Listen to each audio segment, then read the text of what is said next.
I thought that line outside was for the new Absolute Bagels, but I guess I was mistaken. Hello and welcome to our town hall on fighting the White House agenda and forging a path forward. Let's give a round of applause for everyone here tonight.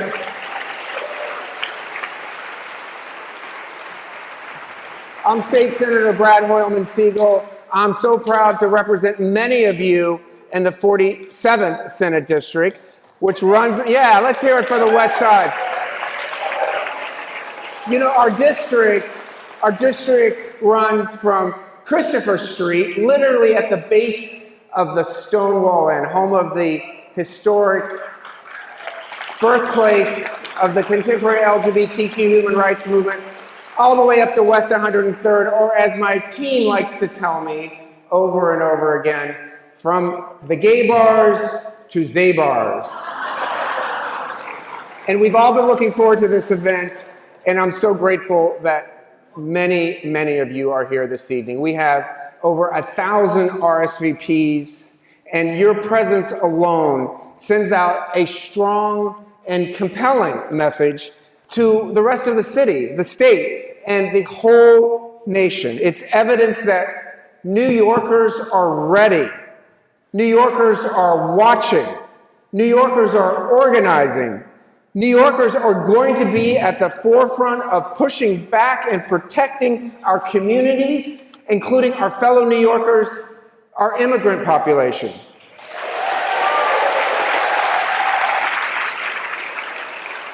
Our transgender young people.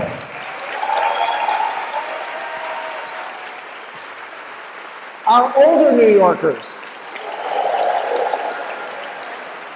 Our students at Columbia, our teachers, our scientists, our veterans, our federal workers, and so many more, so many more. This event wouldn't have been possible without my amazing colleague, Congressman Jerry Nadler.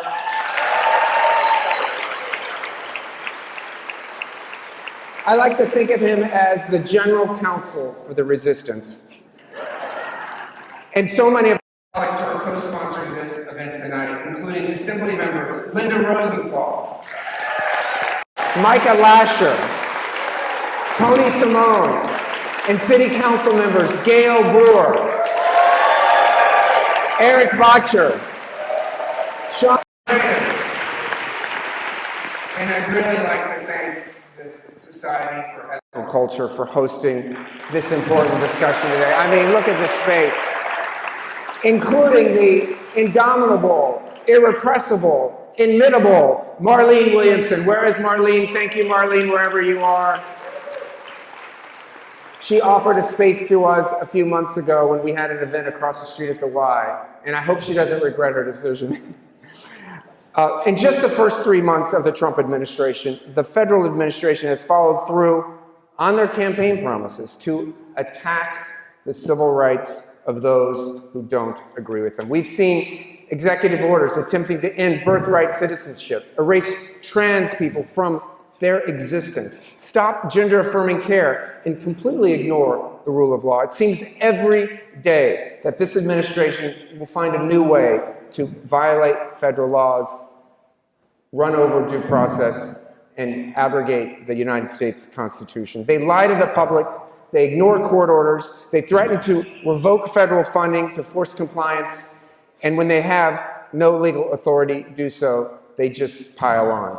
Academic institutions, hospitals, media outlets, and law firms that do not share Trump's views are being punished. Masked federal agents are being dispatched to kidnap people who have legally entered this country, and those who have not but aren't breaking the law are targeted in places across this state. Students are being targeted for their political speech. Deportations are being carried out despite orders from judges to stop. This includes illegally sending hundreds of people to foreign prisons in El Salvador, including Kilmar Abrego Garcia, an innocent man who the Trump administration is refusing to return despite an order from the United States Supreme Court.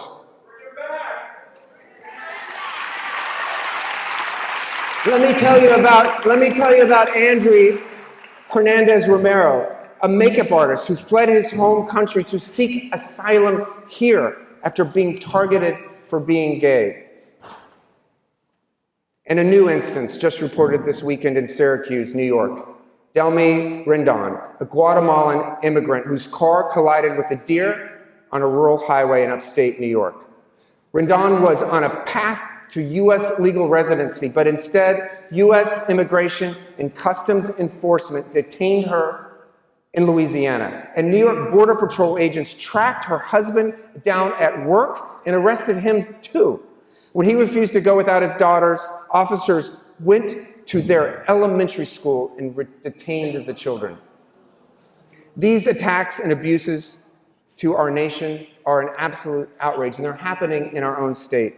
But we are not powerless, especially when we know our rights, when we stay united, standing up for them, and use every power available to us to fight back. So that's why we're all here today.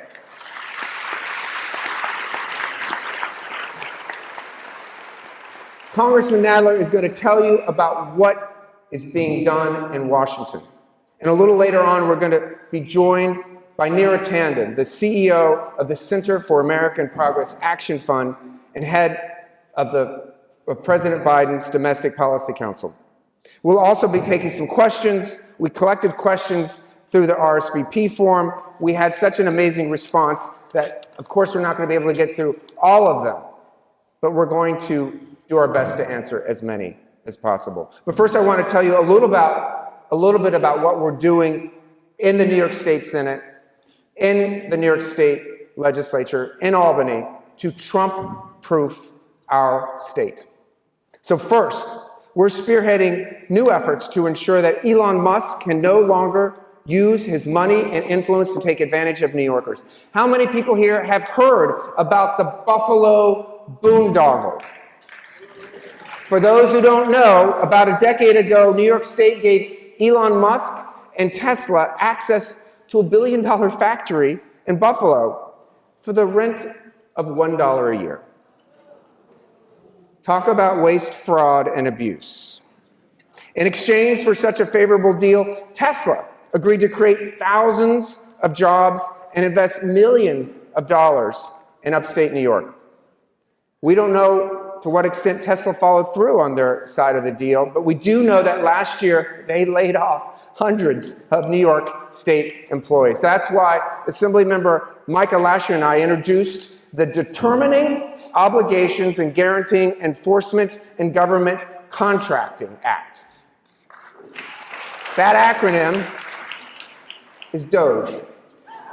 And it requires an examination of the contracts that New York State has with Tesla. If it's determined that Tesla didn't fulfill their side of the deal, our legislation will authorize New York State to cancel our contract with them and claw back taxpayer dollars to reinvest them in the Buffalo community.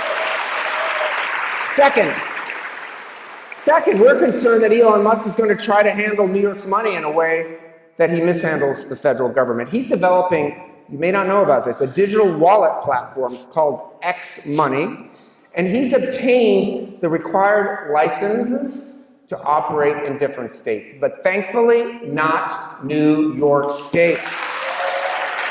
We want to make sure it stays that way, because if Musk launches X Money in New York, it's going to endanger the safety of our bank accounts and our personal information, which we all know is already at risk.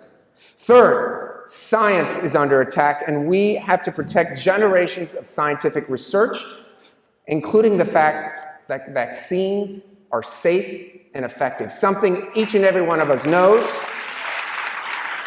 That's why the Senate passed my bill last year, and we're going to pass it again. The Assembly passed it last year, and the Senate's going to pass it this year. A bill called the Registry for Keeping Justified Records, and you can spell out that acronym. Yes, Bobby, RFK Jr.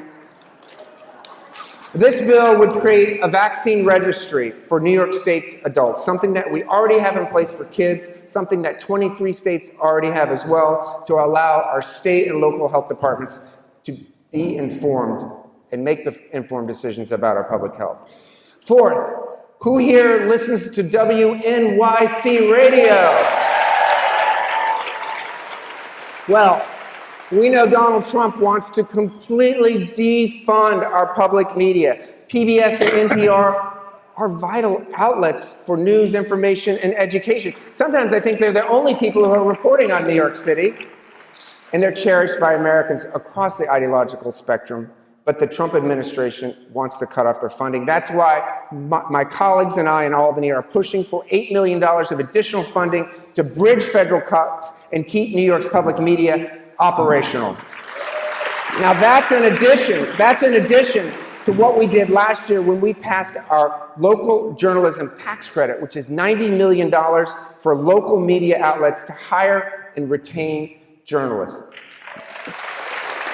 We live in a deliberative democracy, which means you gotta know something about the candidates before you go in and vote. And that's what local media does for our citizenry. Fifth, we've seen the Trump administration attempt to literally erase the history of LGBTQ people and scapegoat trans children and their families. We're advancing legislation. I'm working with Assembly Member Linda Rosenthal that's going to ensure Medicaid covers gender-affirming care, even if the federal government cuts Medicaid funding, so that trans New Yorkers are not denied their rights to obtain gender-affirming care. And we're going to strengthen our trans shield law as well, our existing abortion shield laws to protect individuals who provide or receive reproductive care, IVF, or gender-affirming care from criminal or civil liability or professional sanctions imposed by jurisdictions outside the state. In other words, if you need an abortion or gender-affirming care, we welcome you in New York. Six, we've watched in horror as the Trump administration rounds up and deports undocumented people without arrest warrants and without due process. I'm glad that we passed our Protect Our Courts Act. It was prescient back in 2020 that prevents ICE from entering courtrooms and courthouse grounds without a warrant. Well, we're going to make sure that that law is enforced and redouble our efforts to ensure that there is money in the state budget to guarantee that those undocumented individuals who appear in immigration court will always have a lawyer. Seven, we know that the Trump administration isn't going to be taking any serious action on gun safety reform. That's why this session we will pass new legislation focused on safe storage. Keep the guns out of the hands of children. That's our message to the parents who have guns in their homes. Additionally, Assemblymember Rosenthal and I will be passing legislation written with District Attorney Alvin Bragg to focus on 3D printers, which can be used to illegally print guns by banning the sale, the distribution, or disposal of digital instructions that may be used to program a three-dimensional printer to produce firearms. It's hard to believe that that technology exists, but it does, and it's the #1 public safety threat, according to Everytown for gun safety. Finally, there is one more initiative that I want to tell you about. As many of you might know, there's a state park in Westchester and Putnam counties named after Donald Trump.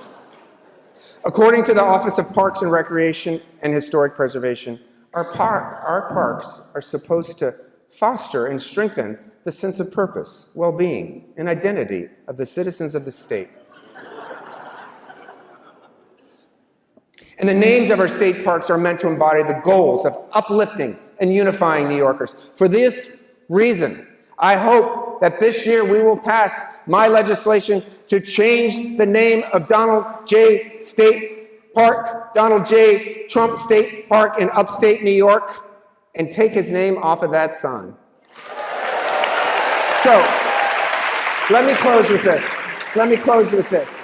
Donald Trump is banking on us growing tired, looking the other way, giving up, just as many of us did at the Hands Off protest. Let's hear it for the Hands Off protest.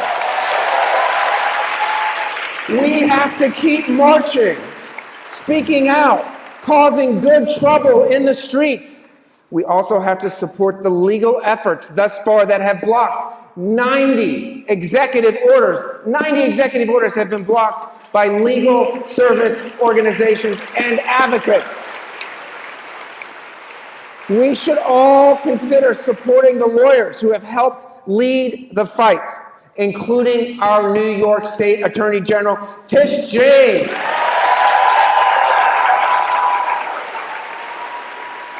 Tish is fighting Trump, as we all know, and now she herself is being shamefully, personally targeted by the Justice Department.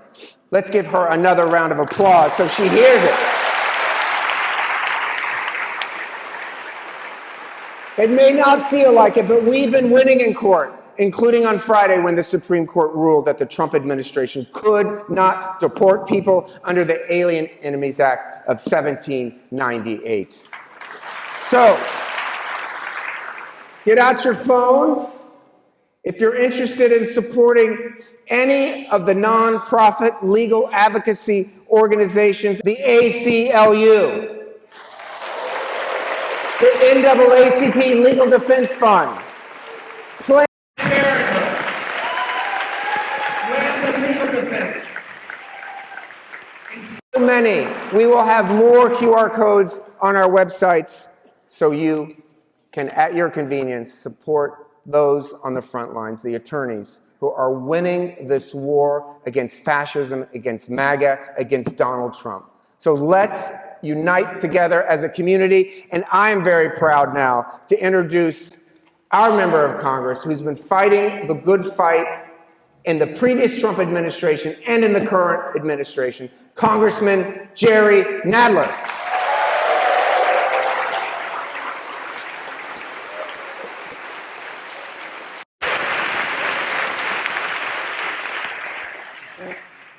Thank you, Brad.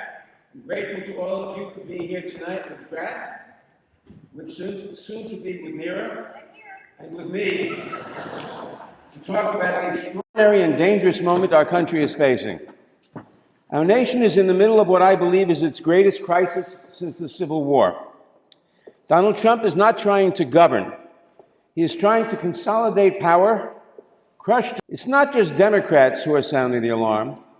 Last month, Judge J. Michael Luttig, a noted conservative jurist appointed by President George H.W. Bush, warned that Trump's assault on the federal workforce, his disregard for Congress' power of the purse, and his lawless use of executive authority amount to an ongoing constitutional crisis.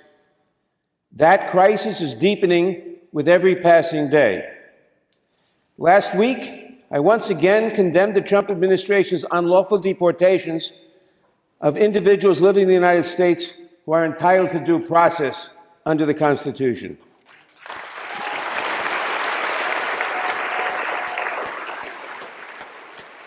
That includes Mr. Abrego Garcia, who was granted withholding of removal by a court in 2019, a protection that prevents the government from deporting someone to a country where their life or freedom would be threatened, in this case specifically El Salvador.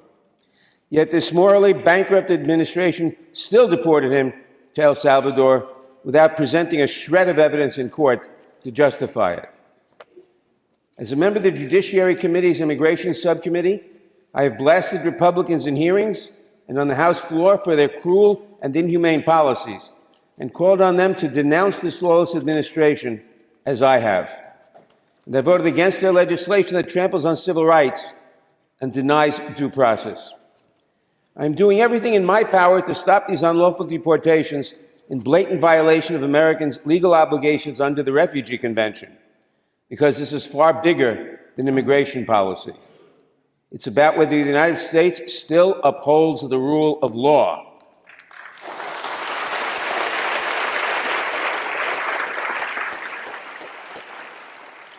If we deny the constitutional rights of one person, it threatens the constitutional rights of everybody in America.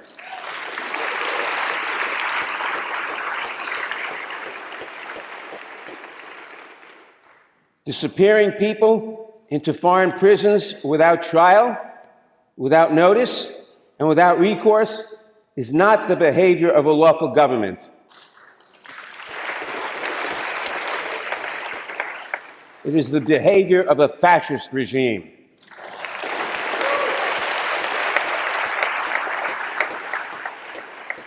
We are seeing the same authoritarian impulse in Trump's attacks on America's universities. He is now threatening to defund institutions like Columbia and Harvard and many others under the false pretense of fighting anti-Semitism. But this has nothing to do with safety. It has nothing to do with anti-Semitism and everything to do with silencing dissent.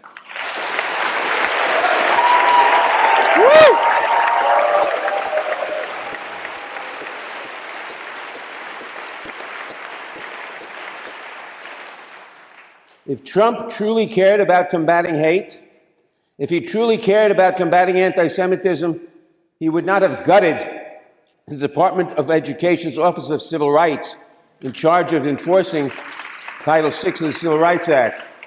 And he would not have fulfilled his administration with individuals who have long records of anti-Semitism.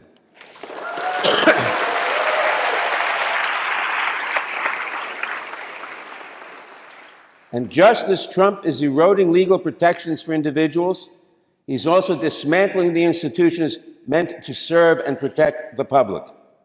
He's not doing it alone. After spending nearly $300 million to help elect Trump, Elon Musk now wields extraordinary power over the federal government. Agencies are being shut down. Tens of thousands of civil servants have been fired. Programs voted by Congress have been gutted, and sensitive data, including Social Security records, have been seized. These moves are designed to break the public's trust and disable the government and its services from the inside out. I'm fighting back with everything I have to protect our institutions, protect our federal workers, and ensure that Americans get the benefits and services they deserve. I am also working to stop congressional Republicans from passing their reconciliation budget bill that would drastically gut benefits and programs like Medicaid and SNAP that millions of American families rely on in order to finance larger tax breaks to corporations and the ultra-wealthy. In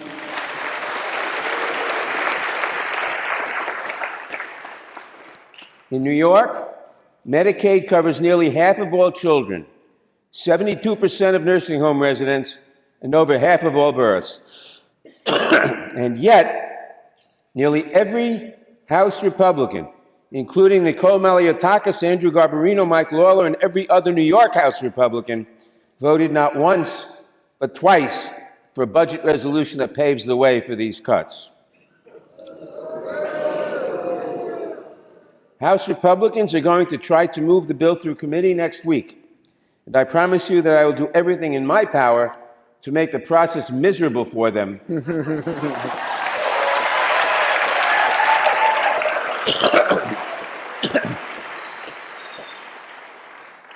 To stop this incredibly dangerous bill. I'm also working with groups like Protect Our Care to fight back. We are elevating the voices of families who are struggling with high health care and prescription drug costs, and we are making sure that Republicans in Congress hear your stories and won't be able to ignore the consequences of their cruelty. In addition to stopping Trump's dangerous reconciliation bill, Congress must reclaim its constitutional authority over tariffs and take action to reverse them.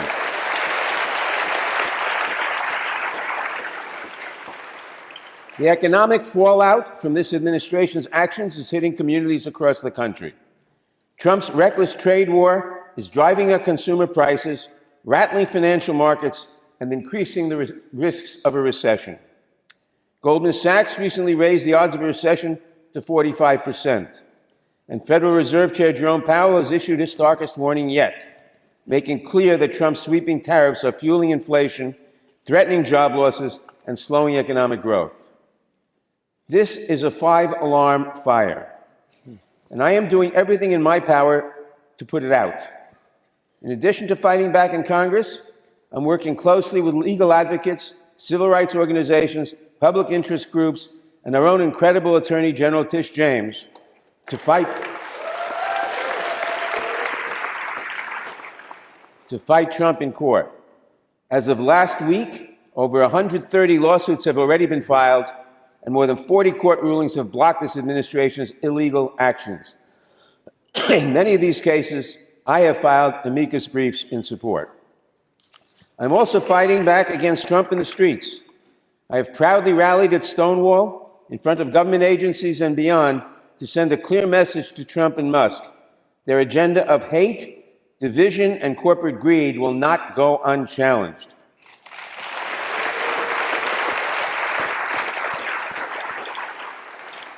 I will not back down.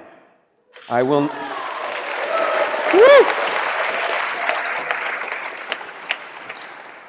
not be intimidated. I will do everything in my power to stop Trump and Musk's effort to dismantle our democracy, strip away our rights, and put billionaires and corporations ahead of the American people. I want to end by saying this. Our greatest power in the fight against Trump is you. We stopped Trump in 2017 when Democrats were outnumbered in Congress by an even greater margin, and the repeal of the Affordable Care Act seemed inevitable.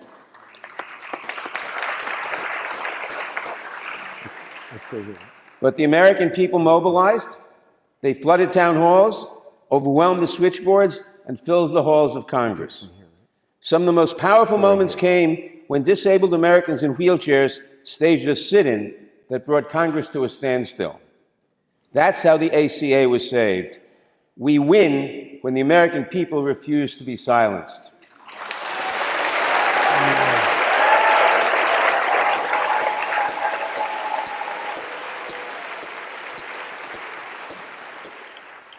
If we can stop Trump's agenda now, we can hold the line until we take back the House in 2 years. And when we do, we will cut his reign of terror in half.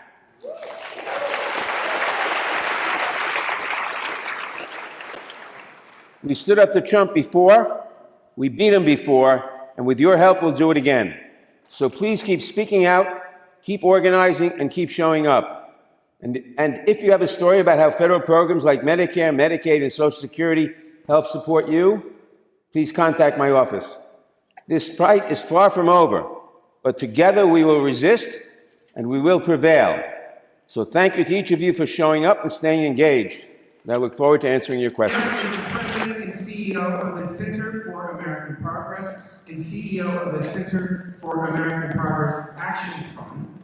She has also has experience working in the executive branch, previously serving as the domestic policy advisor to President Joe Biden and director of the Domestic Policy Council, overseeing some of the administration's signature achievements, including its efforts to lower the cost of prescription drugs and expand health insurance coverage. Please welcome Neera Tanden.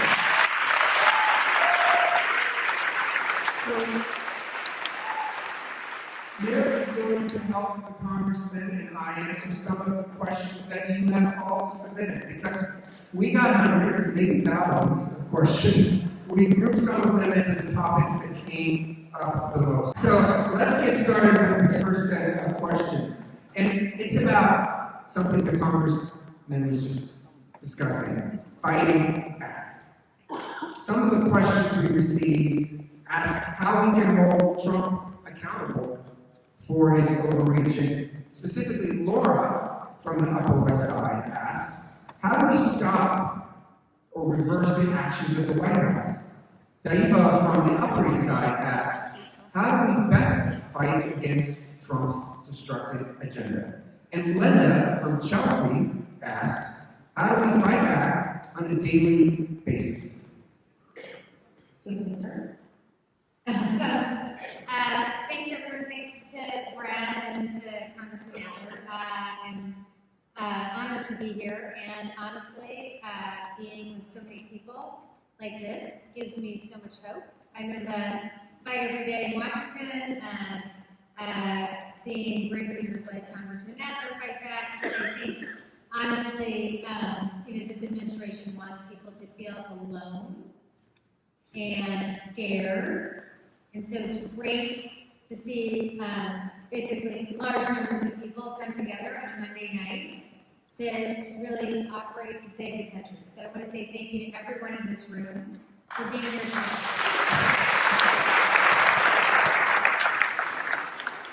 So maybe I will just build a little bit on both Brad and the Congressman's remarks and say, I think what we are dealing with is a group of people from Donald Trump to Steve Bannon who see America as a battle.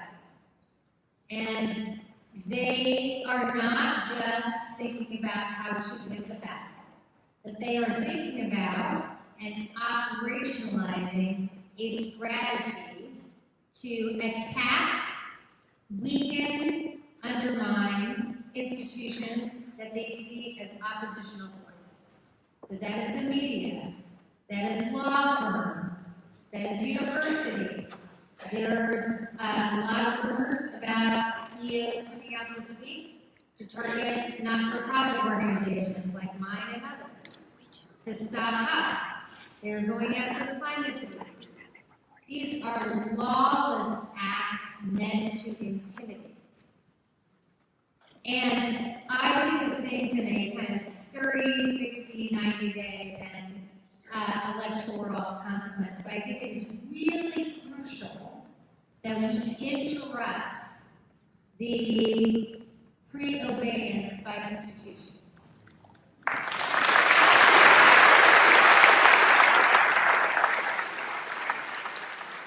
So, like the Center for American Progress and Center for American Progress Action Fund, we're trying to really share the stories of people in the federal government.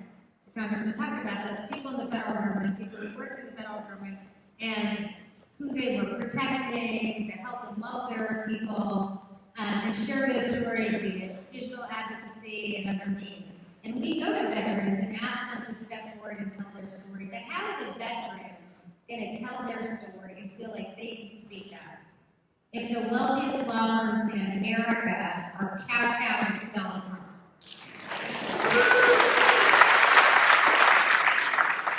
And so we are thinking in a medium-term time horizon because we need to interrupt and disrupt this institutional pre-obedience, which is we need more people to basically unify, more pressure on institutions to stand up.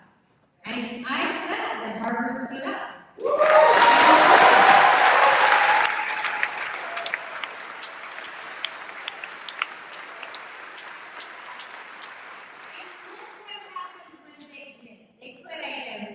They put out a story Friday evening that says, oops, they didn't really mean it, but here's another pathway for Harvard to get into the right. One of the first times they climbed down. Why? Because a big institution stood up. So, yes, this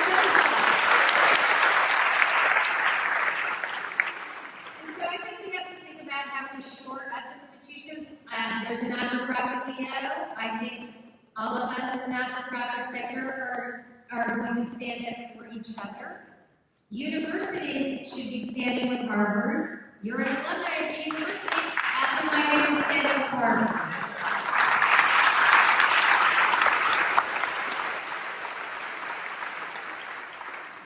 Every law firm that has sought a temporary restraining order has won. Law firms should be standing up for each other.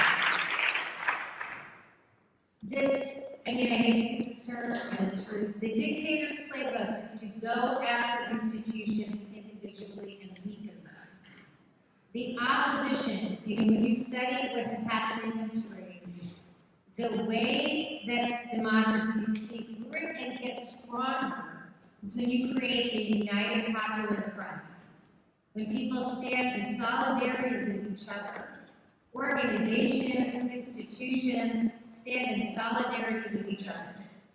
So each of us in this room are part of institutions, we are part of networks, many of us are online. What the right has done effectively is use individuals to be soldiers in their army, to attack kind of liberal democracy. We need to be soldiers in the army of defending our rights, defending the constitutional rights, standing in solidarity with each other. Our focus is to shore up institutions and also think about how we make this president less popular. And I say that because institutions pre-obey when they think that the dictator has a majority behind him. We need to weaken his support in the country.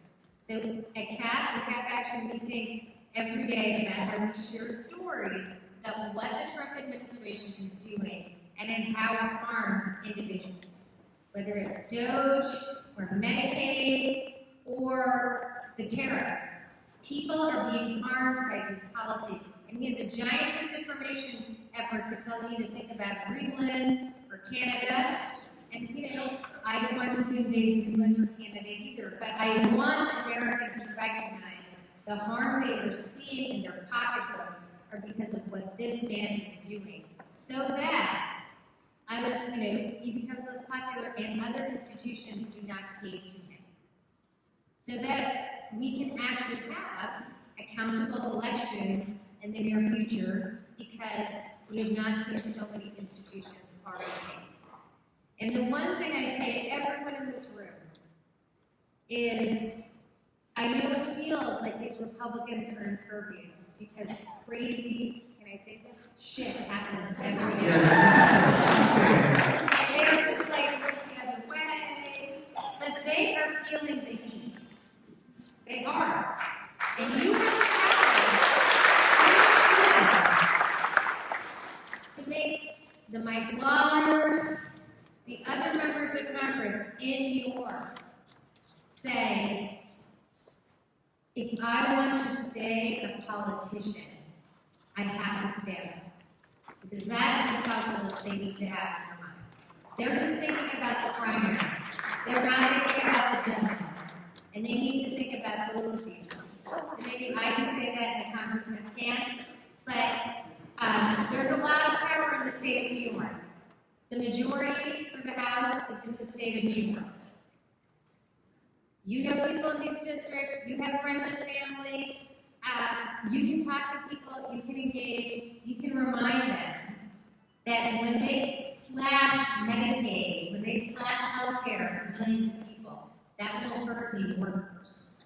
When they sit idly by as rights are being taken away, they are hurting this country. It is not just a political win or gain, it is saving our country. So, I think every one of us can use our networks, we can go online, we need to be strong digital advocates. Anger is an energy, and energy actually shapes our politics. So, I'm grateful for the energy in this room and maybe some anger, but I really feel like all of us can make a huge difference, and the time is now. Acting now is more important because acting this administration.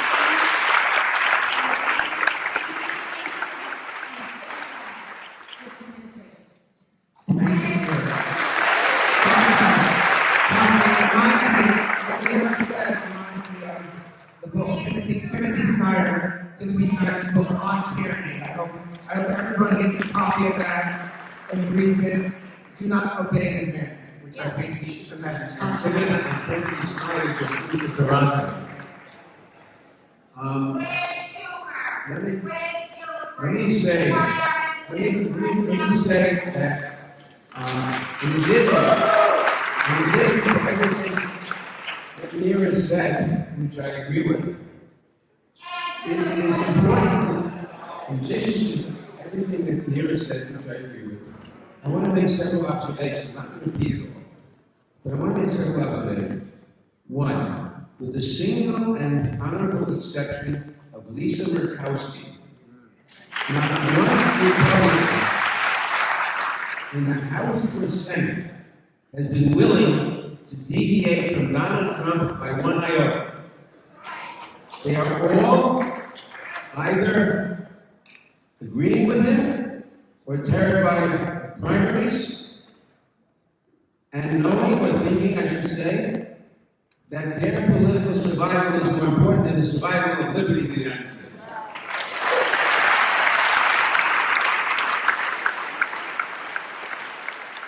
And they are wrong, obviously, as to the importance of liberty in the United States, but they're also wrong about the political course of action.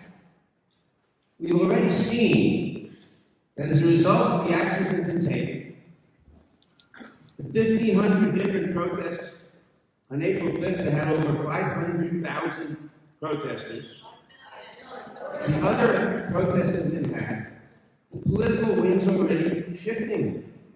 Elon Musk spent $25 million in Wisconsin to support a Republican conservative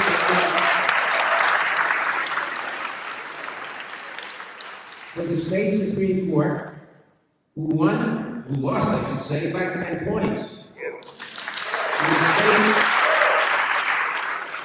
In the state that Trump carried by 3 or 4 points. And we saw in 2 congressional races in Florida at the same time that although the Republicans won those races, their Democratic candidate did 15 points better than the Democratic candidate in November. So in the very few months since January, we've seen a 15 to 20 point swing. That shows that the people of this country are wise to Donald Trump and the Republicans. And that gives us every reason to hope that if we continue to do our job, we don't let people slack, we don't let people forget, we can, as I said, win the House next year and cut as many terror in half. And I think there's a good chance that we, and when I say we, I mean the Democrats, because at this point, unlike some other points in American history, every Republican is on the wrong side, except for Lisa Murkowski. And most Democrats are on the right side. In fact, every Democrat I know is on the right side. We can probably take the Senate, and then we can really have the impact of saving us.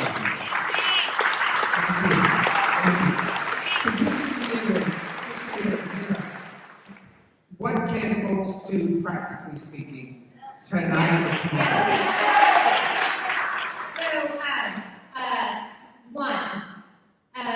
I guess I'll think on multiple planes.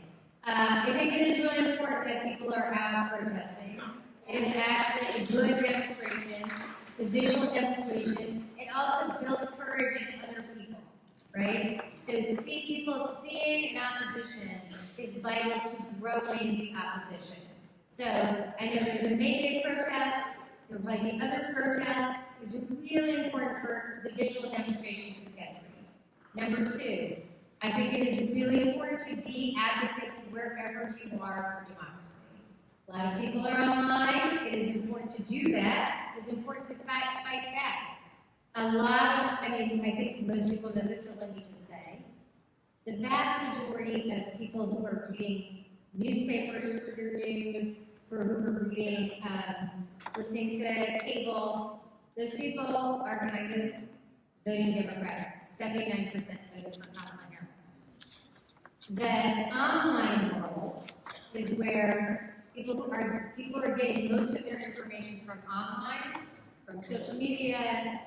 That is a very much more contested space. And conservative voices are very loud. And you might think it's a helpful, why do I want to be there? But people are getting persuaded online. And it is important for people to share their energy and passion in whatever online source you see. Because we do know in the last 4 years, they made tremendous progress by persuading people online. So that is something, it's not for everybody. I tweet less than I used to, but it is a place that is important to contest. And then I think it is important for us to think through more networks of how you can shore up institutions that are under attack. If you're an alumni of the university, if you are in the not-for-profit sector, if you are in any place where you can have a role in really reminding institutions, if you know any law firms or lawyers at any of these firms, have direct conversation. It is really vital that institutions are made up of people, they see the consequence of complicity. I say to everyone, I've talked to a fair number of lawyers at firms that were thinking about complying, and who did comply, and what I say to all of them is your grandchildren will ask you what you did in this moment. And all of us have to answer that question. Yeah. Sorry. Okay, we'll have time for questions from the audience. We're going to move on to, thank you. We're going to move on to the second set of questions about one of our least favorite people, Elon Musk. Tommy from Hell's Kitchen asks, how, Congressman, are we going to keep Elon Musk out of government business? And Gatanya from the Upper West Side is asking, what is being done by Congress to stop the illegal grabbing of power by our president's administration led by Trump and Musk? Let me answer those two questions in reverse order. What is being done by Congress to stop the illegal grabbing of power by our president's administration led by Trump and Musk? Nothing. Because Congress is controlled by the Republicans. So Congress is doing nothing about it. Congress members, different question. Now, how do we keep Elon Musk out of government? He's running our government to do witcher, as he himself said, and people will starve as a result. He's sowing chaos right the government. He has huge conflicts of interest from the massive subsidies that his companies get from the Department of Defense and NASA. All DOGE is doing is hurting federal workers and not improving efficiency. After all, how is firing CDC workers or air traffic controllers making it more efficient? All he is doing is creating a brain drain of valuable, dedicated public servants leaving government to the private sector. He is a special government employee. By law, special government employees can serve in the government for 130 days, which comes to, I think, the middle of May. At that point, by law, he has to be out. If he doesn't go out, if they try to keep him in, then we go to court, and we'll win in court, because the law is very clear.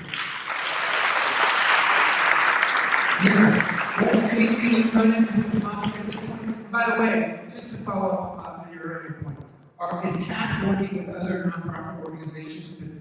Yes. So CAP, I should say I'm here representing CAP Action, so they don't use my speech here to take away our 501c3 status. So I'm representing CAP Action here. But yes, the Center for American Progress and CAP Action are all standing in solidarity. We have helped organize the not-for-profit sector, many not-for-profits leading this effort. And, it's important that not-for-profits stand up, foundations stand up. They're going to target, the rumors are that they're going to target particular foundations. So it's important for all of us to stand up together, which we are doing. I'm going to say something really basic about Elon Musk, which is it's really vital that we hit him where it hurts, and I think people should sell their Teslas. People with Teslas.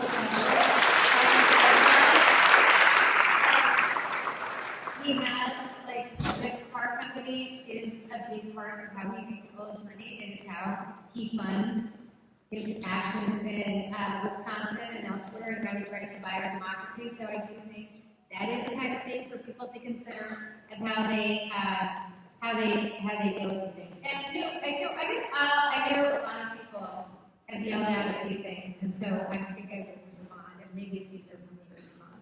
So I think in these moments, we feel very scared, right? It's scary, right? I'm scared.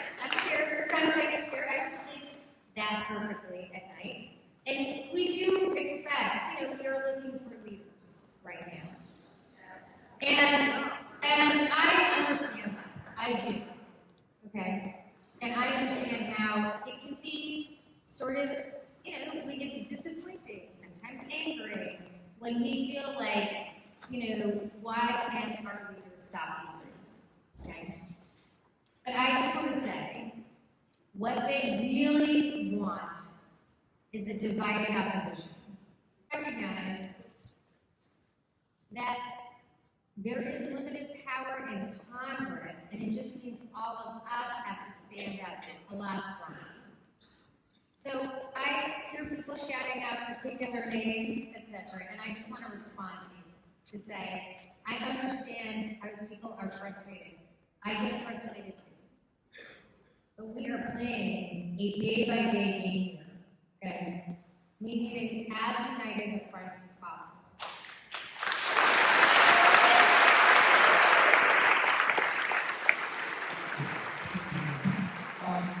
Now we're going to move on to, well, just ask a question. Do you think we need a 63 March on Washington, a replication? Yes. Yes.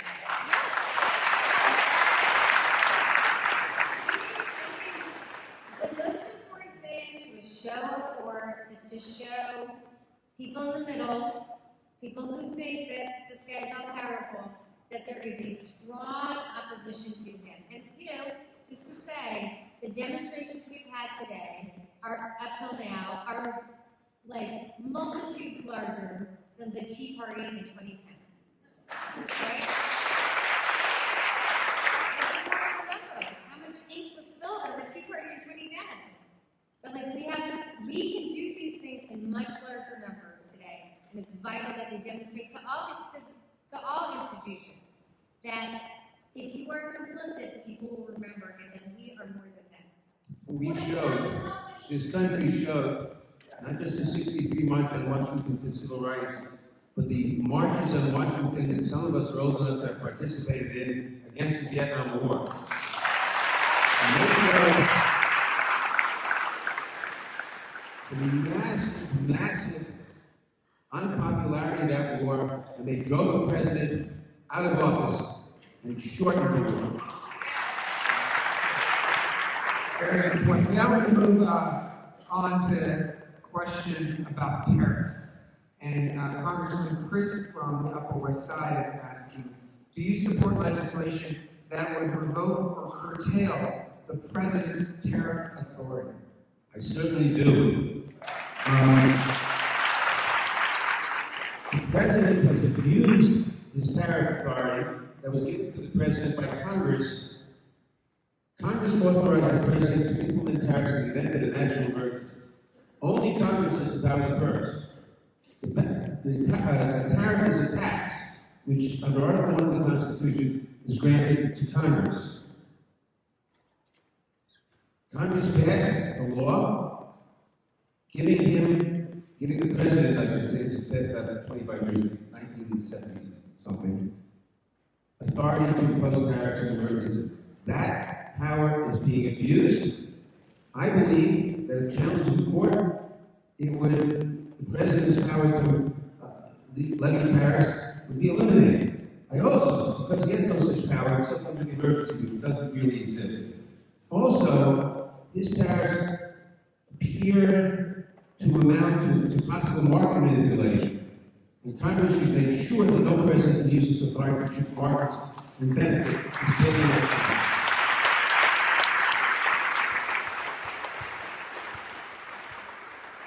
Tariffs, as I think we talked about a little while ago, are highly inflationary.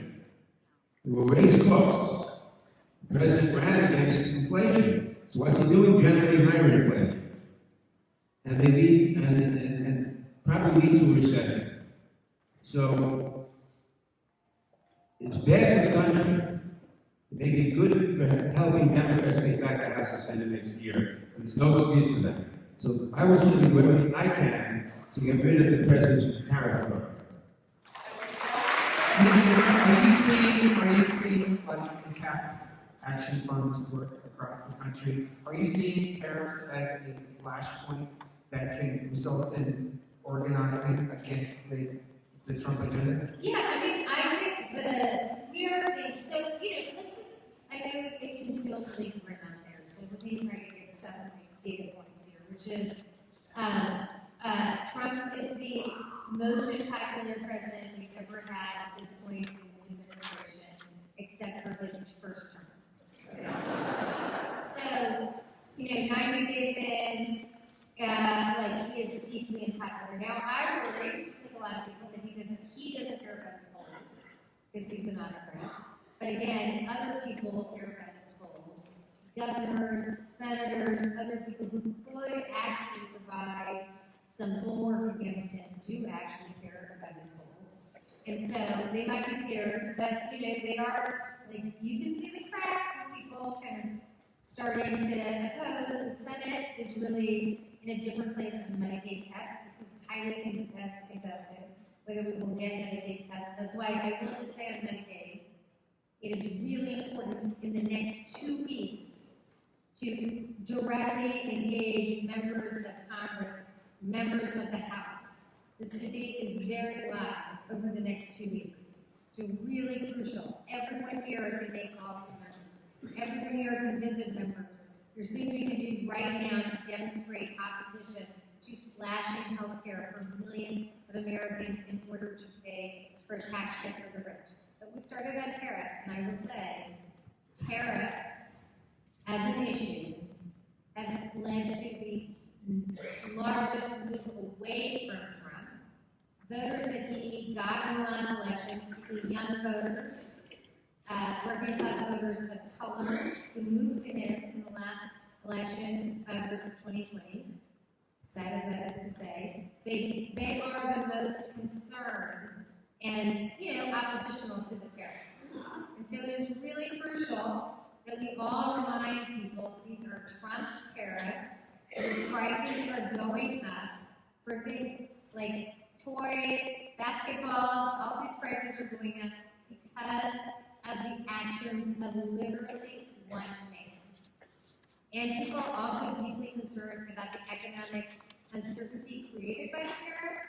It's also important to remember that we've never had an economic recession driven by the policies of one guy. Like, no American leader has basically created a recession or recessionary conditions. So again, these are really important messages, and all of us can share them. And people are shifting on these issues, and the economy is his weakest level of support. Thank you. Thank you. And you predicted the next set of questions, which is about Medicaid and SNAP. Jeffrey from Gramercy Park is asking, Congressman, families are struggling to afford basic necessities, especially with the skyrocketing costs of health care. Cuts to Medicaid will not address fraud, waste, and abuse. Work requirements will make it harder for people to get and stay healthy. Will you protect Medicaid by opposing any and all cuts included in the reconciliation or legislative packages? I will most certainly oppose any proposed cuts to Medicaid or Medicare or Social Security. Now, the Republicans, the continuing resolution that we passed in the House, with every Democrat but one voting no, and every Republican voting yes, provided for about $880 billion in Medicaid cuts.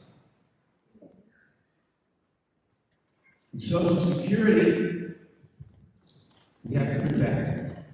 And people frighten us by pointing out that Social Security will run out of enough funds to pay the promised level of benefits in about 7 years. And that is true, but there's an easy way to fix it. Right now, under the law, you pay 6.2% of your income for Social Security.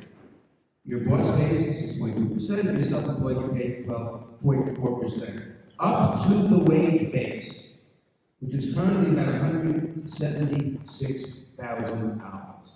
In other words, Elon Musk pays 12.4% on $176,000 and zero on the rest, up to $100 million or whatever he's making. Very simple proposal. Legislation that I've been sponsoring, or co-sponsoring. Its main sponsor is John Larson of Connecticut. I've been co-sponsoring legislation for 8 or 9 years years now, to eliminate the wage base. To say that it is competitive.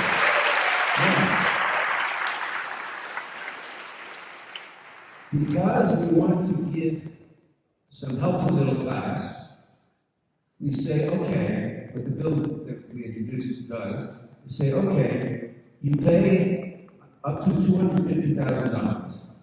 Then we have a donut hole from $250,000 to $400,000, which you don't pay. And then you pay everything else above $400,000. So it's a help to the middle class, but it still raises billions and billions of dollars because Elon Musk will be paying on all of his income. So that's I know we're going to get to questions from the audience. I'll just say one quick thing. So a lot of Republicans, including Mike Nadler, are playing a game right now, which is they want to say, they're like, we don't want to cut Medicaid for anyone deserving, right? I did this in a town hall. So what they're talking about is work requirements for Medicaid. And the basic thing I just want to say to everyone is Arkansas implemented work requirements and 40% of Medicaid recipients lost Medicaid. Because there's just a lot of paperwork to basically make sure people are lose their coverage. So people are going to, work requirements might sound good to people, but we have to translate that immediately to cutting health care for millions of people, including like hundreds of thousands of new workers. So, that's a sleight of hand that I think is really where the debate will be in the next week or two, and it's vital that everyone engage and say, hands off healthcare for any American, hands off Medicaid, hands off ACA, hands off healthcare. People did not vote in this election to take away healthcare from millions of people. It's just wrong. Sylvia from the Upper West Side is asking, what can we do about the kidnapping of immigrants, including those here legally, to give them due process when they're accused of threatening U.S. security? I mean, I will say,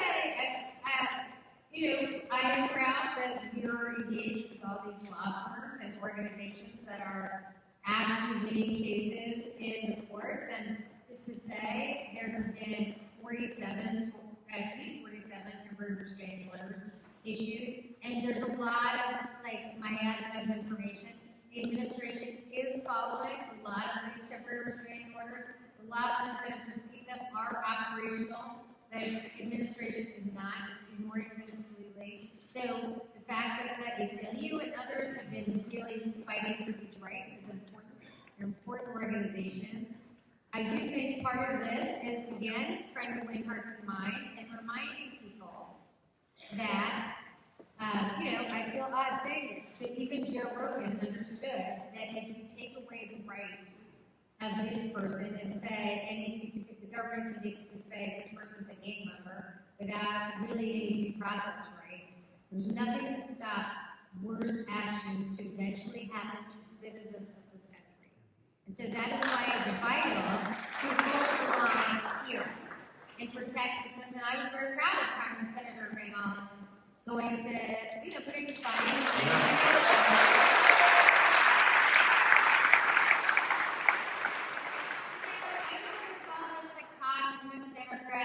Democratic strategists were like, maybe we should talk about terrorists, blah, blah, blah. But we have to make clear to the country that this is not normal politics. And that basically protecting and ensuring due process is a way that all of our personal liberties are protected against the state. It used to be conservatives made these arguments, and now they have basically thrown away their principles to kowtow to this president.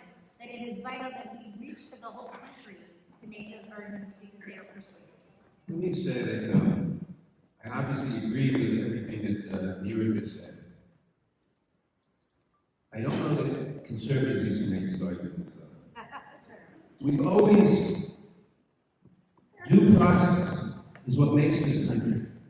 Due process is what protects liberty. And we've known this going back to Magna Carta in 1215. Habeas corpus goes back. And we have to protect it against this administration or against anybody else who tries to eliminate it. And the lawless actions in shipping various people, Mr. Bravo Garcia and others, to El Salvador is incredible and wrong, not to mention illegal. And by the way, let's assume that a certain person should be deported. Let's assume that a certain person was admitted to this country illegally and should be deported. That person should be deported to the country from which he or she came, and not to a jail. And not to a jail in El Salvador from which they never emerged for like him.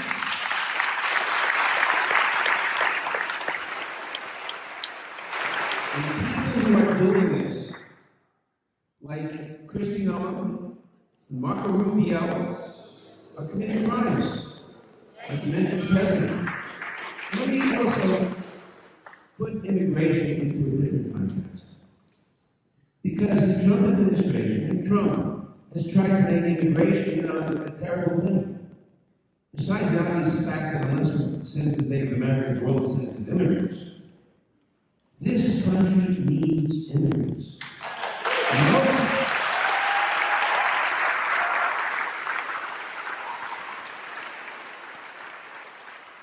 Most developed countries need immigrants. If you want to maintain a population at the same level, you need 2.1 births per woman. We are at about 1.5. What does that mean? It means that the proportion of people paying into things like Social Security to support our elderly compared to the number of people on Social Security is going to go way down. It means that ultimately, even taxing the elderly becomes very difficult to finance retirement programs, Social Security and anything else. We need the immigrants for that. Every developed country, Japan, Germany, England, Russia, has the same problem. But nobody wants to immigrate to Russia or China.